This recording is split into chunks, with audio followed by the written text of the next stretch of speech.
Someone needs to hear this today. So I was rejected a couple of times with what my heart was desiring about just last week. I had my hopes up, then rejected, then another opportunity came, but again, rejected. I felt crushed the first time and more the second.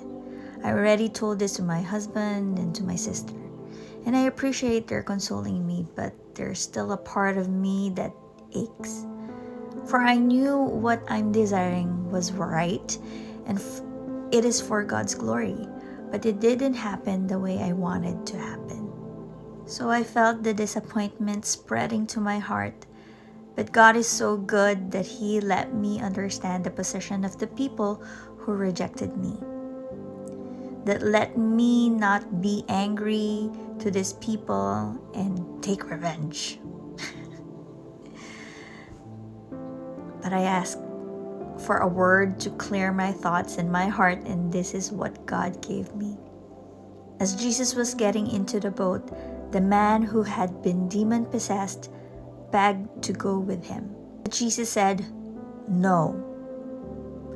Go home to your family and tell them everything the Lord has done for you and how merciful He has been."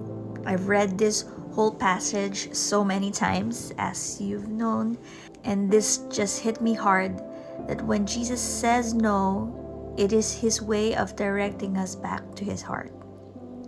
The desire of the previous demon-possessed man to be with Jesus, his desire is not totally dismissed. Being with Jesus physically, yes, that didn't happen. However, when Jesus commanded him to go home and tell everything He has done for him and how good He has been, that's the way Jesus is saying, "I will be with you," for His Spirit will be with him. How can I say this if Jesus hasn't died and resurrected yet? Well, remember when Jesus sent His disciples to go heal the sick, cast out demons, preach the good news? He gave him His word that His authority is with them. And I believe the same goes with the previous demon-possessed man. The Holy Spirit will be with him wherever he goes. His authority will be with him, helping him to spread the good news and great things Jesus has done for him.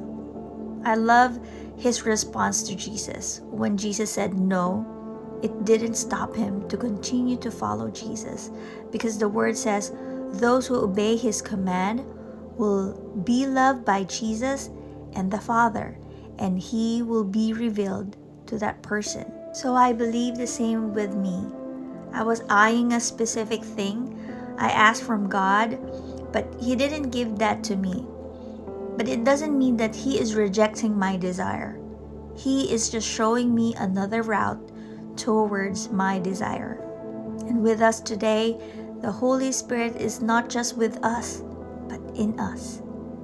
That the no of God is His way to show us His perfect way to achieve the desire He placed in our hearts. He just rejected our way or our own plan, but didn't rejected our desire. For His plan is the perfect way. God also showed me that the rejection I had was a redirection to better to give Him the glory He deserves. So, if you're in the same position, just remember, God is not really rejecting your desire. He's just rejecting your way and your plan, because He has another way and another plan for you to achieve your desire.